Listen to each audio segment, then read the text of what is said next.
Hi friends, ఇవాళైతే Poshamma బోనం చేసుకుందాం అనేసి ఇవాళైతే ఇంటి దేవుళ్ళనైతే ఇలా పూజ చేసుకున్నాను. ఇంటి దేవునికి, కులదేవతకు, మన ఇష్ట దేవతలందరికీ అయితే ఇలా దీపం ముట్టించుకున్నాను. ఇలా ఎల్లమ్మ తల్లి కూడా ఊదించుకున్నాను. సమ్మక్క సారలమ్మను కూడా ఊదించుకున్నాను.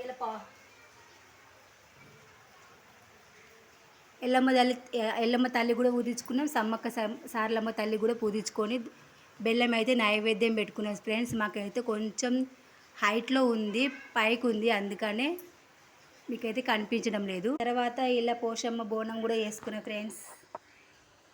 బోనం చేసుకొని పూజించుకొని దీపం ముట్టించుకొని కొబ్బరికాయ కొట్టుకున్న, తల్లికి చీర కూడా పెట్టిన. తర్వాత గంట సేపు అయినాక చెట్టు కాడ పోయి అక్కడ కూడా దేవుని పూజ చేసుకోవాలి, దర్శనం చేసుకోవాలి. మీరు ఎంతమంది పోషమ్మ పండుగ చేసుకున్నారో కామెంట్ బాక్స్లో కామెంట్ చేయండి.